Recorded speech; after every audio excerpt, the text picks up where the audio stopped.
Okay, so the first project that I'm going to make a video about is going to be my Spiked Arnold Palmer's album cover inspired painting, which I did for my husband for his Christmas present. This is because we recently had a baby and I am very poor this year. So, what is the best way that I can make my money go the furthest? I thought making him something. I make him something just about every holiday, honestly. I got him a painting of our dog in the style that he really liked for his birthday.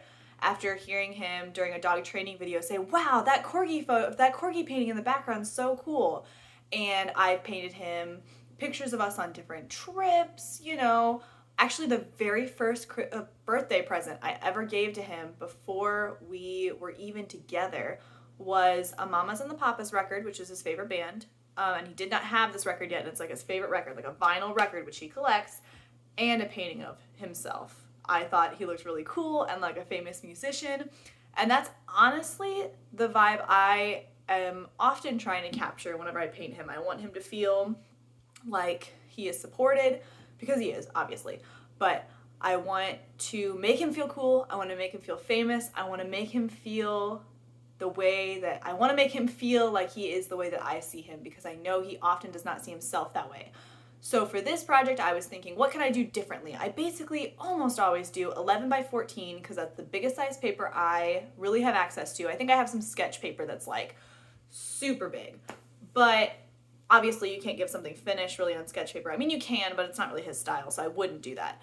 So I looked into the biggest paper I could find for less than $100. I ended up going with some 42-inch by 10-yard paper that I believe it's 300 GSM. But I decided on that. I was going to do gouache paint because I've been really into gouache paint since like the pandemic started. I got myself a Royal and Langnickel set at the very beginning in like May, I think, because I had been seeing, honestly, because I had been seeing a lot of the Ghibli artists in the back, like their backgrounds, that's what they use, and I thought it was so cool. And it just seemed so interesting, and I was already so into watercolor at the time because watercolor is such an easy medium. We lived in a really small apartment, so I didn't feel good about using acrylic because I thought I was going to get it on stuff because there's just no room to spread out. So I've been using a lot of watercolor anyway, so it felt like a good time to explore gouache. And when I decided on this project, I had bought a big tube of the M Graham white gouache paint, and I loved it so much. They use honey as a binder, and you can really, really tell. Like, at least you can really tell that it's way different than the Royal and Langnickel. So I decided to get a base set of the M Graham paints for this project, and actually not all of them came in on time. If you, while watching this video, you probably can't tell because it's so fast, but at different points, I use different yellow ochres, and it's because midway through the project, the M Graham yellow ochre actually came in, and it made a huge difference. Honestly, the pigment was just so much richer. I was initially glopping on a bunch of paint, using as much as I would have to from the Royal and Langnickel, and I immediately had oversaturated what I was doing, which ended up being okay because the painting was so much bigger than I'd ever worked that making that much of one color ended up being beneficial to me anyway, but it was just such a shock to see it the first time. So I wanted to get some high quality gouache paint because I had been recently reading also about some of my watercolors, which I have a really cheap, I believe it's an Artist Loft set of watercolors, which I've always been happy with because I think the color selection is really good. Personally, for me, lots of people I'm sure would disagree. I'd love to get a better set of watercolors soon. But I read some reviews about it because I was looking into if I could get there's a very specific color I use on his hair that you'll see later. And I was hoping to find that exact color in a liquid watercolor because I knew that I was never going to be able to get the opacity I needed with the pan watercolor. And I thought, well, I can't find this exact color in gouache, so I'll just try to do this. But reading some of the reviews, it talked about the flaking of the watercolor, which I thought was, honestly, I have sold paintings made with this Artist Loft paint. So I thought it was kind of a bunch of BS, and maybe it was. I mean, I haven't had an issue up to this point, and I have sold not like a ton of paintings, but like a pretty good amount of paintings using the Artist Loft watercolor paint here. These paints right here, they're like $5. You can find them at Michael's, I've sold paintings made from this, and I have never to this day had an issue with cracking until the morning after I read that review. It was so weird. So I painted a Christmas present for my friend, which was another pet portrait, which is something I do a lot. It was a portrait of her cat that she recently got. And I noticed some cracking for the very first time, like some flaking off. And so that honestly put a shock in me. So that's when I went out. Well, I didn't go out. I ordered it online because we're in a pandemic. But I got M gram, and my God, it made such a difference. Okay, the Royal and Langnickel has been great. It has served me so well. I still use Royal and Langnickel even after some of the M gram paints came in to get certain colors. It's an awesome starter set. But I mean, that is what it is. It's a really cheap, great set to let you know whether or not you want to explore gouache further. And I did, so that was awesome. It totally served its purpose. I'm going to keep the paints. The materials I got were very specific to trying to make the largest painting I could. I didn't think that I could get far enough with the watercolor I had, so I wanted to use gouache, because at the very least I thought, well, if I have to, I can always use gouache as watercolor. It doesn't look great if you do it on a small scale, but maybe on a large scale it'll look really good. And if you look in the background, honestly, I think it really did. A lot of people say that gouache, the pigment, like the pieces are too big, it's too coarse, you know, so it doesn't look very good if it's very thinned out. But I think on a painting, at least on this scale, looked really good. So that was why I chose the materials I did. Then I set out trying to see if the technique would be different. Because like I said, the largest I had ever done was an 11 by 14 inch. And I almost always use Bristol smooth paper. I know you're not really supposed to watercolor on it, but this is currently my personal preference. Maybe I'll get some watercolor hot press paper in the future. But I really like buying Bristol smooth because it works for gouache, it works for watercolor, it works for ink, it works for pencil. Basically, if I have a whim, I can follow through on it right away. I don't have to worry about what kind of paper I'm getting. That's why I like it. But that was the most I'd ever worked on. So I set out watching some YouTube videos, and honestly, a lot of the YouTube videos I watched, you can find them too if you just look up like large scale watercolor painting. Because originally I did think that this was going to be all watercolor-esque. I did not think it was going to take on the gouache nature that it ended up taking on. A lot of them were like, this is such a different technique. If you've painted with watercolor before, you'll never be able to do this. Okay, they didn't say that you'll never be able to do this, but they said you're going to have to learn a whole different technique to do it. And okay, this painting, like I said, ended up taking a lot more of a gouache nature upon it. But initially, if you watch, a lot of the first layers are very watercolor-esque. So I think that I can still say this. At least in my experience, and maybe this won't be the case with everybody, but in my experience, it wasn't a new technique. It wasn't that much different. The hardest part was that I didn't have anywhere to hang it vertically, which I mean is good because it was watercolory, so it would have dripped. But I had a lot of issues figuring out, if you watch the video, like you'll see me leaning in odd positions because I was having a hard time figuring out where to put my hands, where to rest my weight. I didn't want to rest it on the paper because I didn't want to ruin it, but sometimes I had to. And just stuff like that. But that was honestly the biggest hurdle I had working so large. And oh, I should also explain to myself, just in case I was wondering why it started out so watercolory and moved to gouache. That is because I did not think I was going to have as much time alone with the painting as I ended up having. I recently had a baby, like I mentioned, and I was taking care of her during the day while my husband was at work to finish this painting. And I thought that I was going to be with her the whole time. And the issue with gouache paint is that you have to use it before it dries out of the tube. If you want to use it as gouache paint, you don't want to use it as like a thick watercolor. If it dries on your palette, you're not going to be able to get it to that creamy consistency that you want for the thick coverage of gouache paint.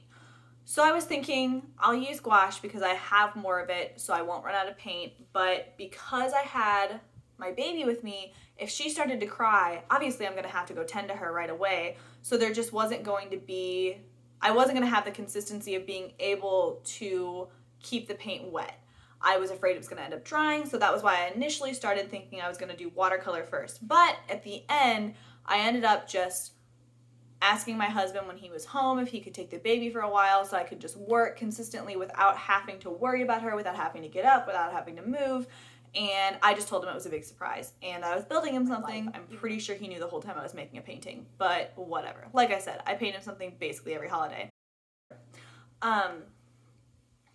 Okay, so I guess that's all like the preliminary stuff. I think that's like honestly 10 minutes of preliminary data. So I'm going to I have my iPad, well, my husband's iPad beneath me. I'm going to kind of watch the time-lapse videos so I can sort of talk through the process and like the problems I had. I think I already talked about problems I had with the size and what I did to prepare for the painting. So watching the time-lapse, I'm sure that you noticed that I did not film the drawing process and I did not film the background. That is because I did not think I was going to be making a time-lapse video at first. At first I was like, I don't want to do that. This is just going to be me and his Christmas present. It's going to be so magical. But then at the end of the day, I was thinking, honestly, I want to know for myself. I want to be able to watch this for myself. I've only made like 6 time-lapse videos, I think. But I really feel like being able to watch them, even at that speed, teaches me a lot about what I'm doing, a lot about how I'm painting, how I'm making art. So after doing the background, which honestly was very simple, so no big deal, but after doing that, I really wanted to have a log of what I did and how it worked and what worked, what didn't, what I tried, etc., even if it's at like 120 speed. So in order to make the preliminary sketch, we got a projector recently on super duper sale because we don't have a TV in our bedroom, so we got a projector instead. So bonus to me, because honestly I didn't think the projector was that cool in the first place. It was really more of my husband's idea, but I love it now because I used it to make sure the sketch was as proportionate as possible. So I know that some people, hopefully nobody else watches this, because honestly if people watch it, maybe they'll be mad at me, but lots of people consider using a projector as cheating or tracing as cheating, but this painting is not about how good I draw. It was not about how good I'm going to make the proportions. It was about the wow factor, and it was honestly about the painterly style. So you know what? I don't really think that it's, sometimes you're trying to showcase your drawing ability underneath your painting, and sometimes you're just trying to showcase your painting ability, and that was all this was supposed to be. So that's why I used the projector. It took me 4 hours. It was like making a giant color by number that made no sense. While you were doing it, I kept trying to go, you get so focused. It's like a whole lemon's like this big, it feels like, and your eyes are only looking at this much of it.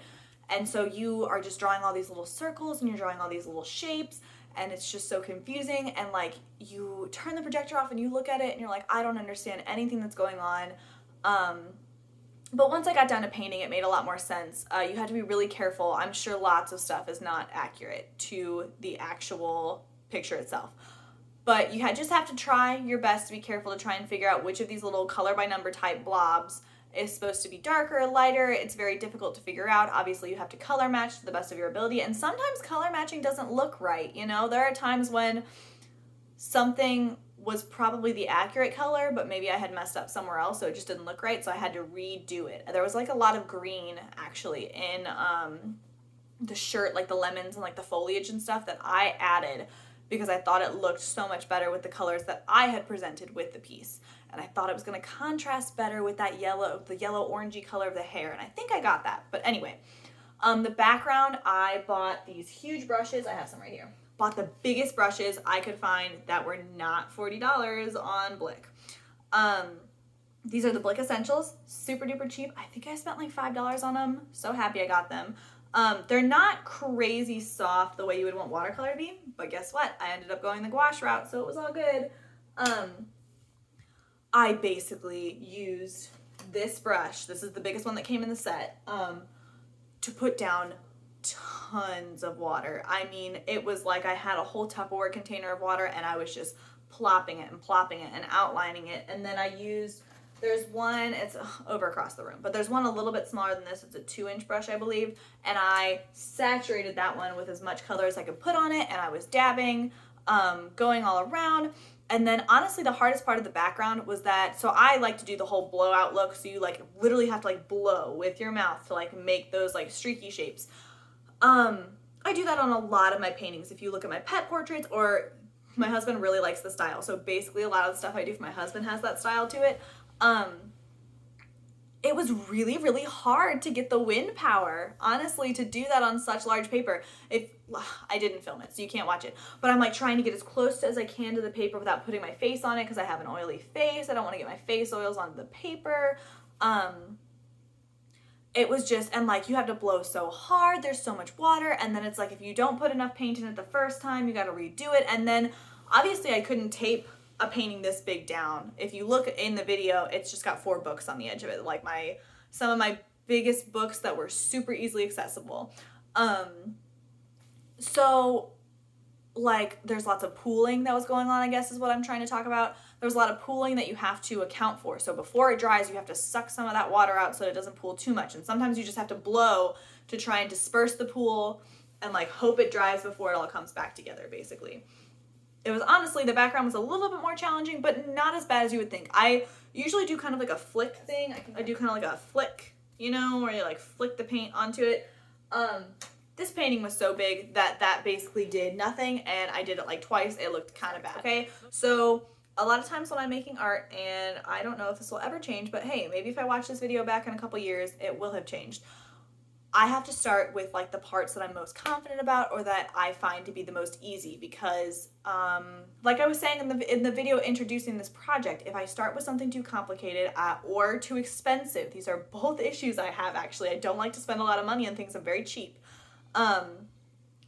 If I start like that, I get deterred really quickly and I will abandon the project. And this is like just getting to be a little bit before Christmas. I don't have time to abandon this project. So I started with the shorts, super duper easy. They were mostly white, honestly, or like a very light cream color. And then I went on to the lemons. The reason I did the lemons is because I did not want to be applying the water with the yellow to the lemons onto the paper and then having the black background, even though the black background probably would have been easier to do next if I'm going on that whole don't deter yourself method, the black would have ended up being re-wet and sucked into the lemons, and I needed those lemons and like the foliage to really pop, and that would have absolutely ruined it. So I moved on to the lemons, and if you're watching this time-lapse video, obviously this is the first time-lapse video I've ever made on something on this scale, but I've really only made a handful of time-lapse videos in the first place. So you'll notice that at the beginning, the angle's really low. Honestly, I'm pretty sure the tripod was where it is right now for this video. And then I ended up raising it up like day 2 or 3 because I realized that looks way better and I'm stupid. Okay, I'm not stupid, but like I didn't know what I was doing. I'm learning a lot as I go. You'll also notice that I was in no way paying attention to whether or not I'm directly in front of the camera, like directly in front of it, so you can't see anything except for my butt and my back and my frizzy hair. Obviously, if you watch later, I sort of figure that out so you can more often see what I'm doing. I think it'd be really cool in the future to have a video like a concordant, I don't know if that's the word. Concurrent, no, that's the word, not concordant, like a grape or something. Concurrent. A concurrent video of the palette, but that would mean that I couldn't pick up and move my palette, and I'm a very fidgety, very fidgety artist. I think that's probably, if I want to keep making time-lapse videos to watch for myself, I'm going to have to figure that out, and I have to weigh out whether or not the fidgeting productive. Because if the fidgeting is productive, then I would rather do that than make the time-lapse video. But I think the time-lapse videos, being able to watch them back, is way more productive. While I was making this, there was a lot of issue with color matching and color mixing. I would by no means say I'm a color expert, okay? I cannot get photorealistic colors, that is for sure. However, don't forget this, Savannah, you need to hear this sometimes. I'm really pretty good at it though. No expert by any means. Better than amateur, okay? I look back at some of my old art where it's like, I learned the rule about don't use black to shadow, and that was really the only rule I had. Okay, I had like some basic color stuff, but like it took me a while. I gotta say, there was some color mixing issues here. Not too noticeable. It's just like that green I talked about. Initially, the green was a mistake that I ended up thinking was good, and I thought was gonna make the hair pop, and it did. So it worked out in my favor, but that was in no way planned. The lemon colors, I was having such issues with the shadows on the lemons, honestly. It was like, is it supposed to be orange? Is it supposed to be burnt umber? I really didn't know how to make it. I didn't want to add blue to do it. I wanted to add a brown because I knew it needed to be muted, but I just wasn't sure how to do it. I really honestly don't think I ever reached the color I was trying to reach. I really don't. I think I reached a really good color. I think I reached a workable color. It's a beautiful piece. I'm very proud of this piece, total, but was not what I was going for. Then what I was doing, so the lemons and the foliage is all done in that very watercolor-esque style because I was still in only like day 3 or 4, I think. That was still the way I was wanting to go because I still had my baby Louise with me all the time. When I started the black shirt, that is actually, it's not black in real life, and I know that because I've seen my husband wear the shirt a bunch of times. In the photo, it looks pretty black, but it's like a very dark blue. So I use Prussian blue, which that and phthalo blue are probably my favorite blues. So I use Prussian blue mixed with black, which is basically one of my favorite color combos ever. I'll get to a new favorite color combo later, but that's one of my favorite color combos. It was really watery at first, and then as I kept going, I realized that a gouache, like a very thick, use tons of paint looked way, way better. So I ended up having to go over some of the parts I had gone over the first time because they were very watercolory and they were streaky because of that. You can watch that in the video, like me going over it and everything. The black was really easy. It was really, really fun because it made everything look like it was coming together super well. Like before that, I was like, I mean, yeah, it looks fine, but I don't really know how it's going. And then you start adding the black and it's like, there's the contrast, there's the beauty. This is gonna get finished, okay? I don't know what I painted directly after. I wanna say I started with the arm that's down because I thought that the skin's gonna be the hardest part. And it was. I had a smallish, I wouldn't call it a breakdown, but I'm gonna call it a breakdown. I guess I should just say a frustrated episode. Skin's always the hardest. Matching a skin color is really difficult. I'm very good at matching my own skin tone a lot better than I am matching somebody else's. And I wanted to do the arm that was down because I thought the arm that was up would be closer to the face, so it would need to be better. At the end of the day, I actually think the arm that's down looks better, but I wanted the arm that was up to look better, so that was the point. Initially, I started with a watercolor-esque thing too, because then I was like, well, I'll do gouache for the shirt because I want it to be so dark, but I'll go back to watercolor, even though at this point I don't have baby Louise with me. There was no need to do that. At some point, I ended up accidentally putting down one really thick brush stroke that there was no way to remove. I mean, you can remove it if you've worked with gouache. And if I'm watching this in the future and I haven't worked with gouache in a while, just so I know for myself, you can add water and remove it, but it ruins the integrity of the paper to some degree, and there's only so many times you can do that. And I already knew that I was in a pretty precarious spot. I knew I was going to do multiple layers, so I did not want to do that because that basically means next time you got to get it right. That's a one-time mistake fixer, and sometimes you can tell you made the mistake. Sometimes it's a zero-time mistake fixer. So I didn't want to take that risk, so I just decided, okay, well, just make most of it gouache. I don't know. I'm trying that. If you've ever worked with gouache paint, and if I'm working with this in the future, the colors dry differently than you put them on. If you watch another time-lapse video of mine, especially if you watch the Pink Lemonade time-lapse, I think that really showcases it when you watch the mountains dry. Turns out so different. That's freaking stressful, okay? Especially when you're doing skin. You gotta get the skin tone right, man. You don't know how these colors are gonna dry. I had a little paper that I was swatching on, but it's like, first off, I'm impatient. Second off, the paint is drying on the palette, and we already talked this whole video about how you can't let the paint dry on the palette or else it's not as good. So you can try and do a little swatch and you can try and gauge, but honestly, I wasn't super patient. I did a couple of swatches, but I was not very consistent with that because I'm just not very patient. And I just kept having issues with the colors were too light or too dark. I ended up having to go over the hand multiple times because I thought that whole color by number thing, I thought I knew what the colors were supposed to be. I thought I could tell, but in the actual album cover, some of that's covered up by text, so I was actually guessing and I guessed wrong, basically. I should have, while my husband was not home, gone and gotten the original photo, but I didn't, so that's what happened. The hand got messed up, but I think at the end of it, it looks workable. It looks like a hand, not the hand in the photo, but a vague gesture of a hand. And if you don't look too closely, and you won't because that's not at the focal point of the painting, it doesn't matter. And then after that, I want to say, oh, I'm to this point in the video, finally. Okay, I did the neck next, and I was having a big issue getting the shadows right, because again, the gouache paint dries a different color than you put it on. So it was like, I put it on too light at first, but then did I put it on too dark? And I'm doing a watercolor thing at first, okay? I'm like, well, I'll do watercolor on the skin, even though I've just done the arm as gouache. I don't know what I was thinking.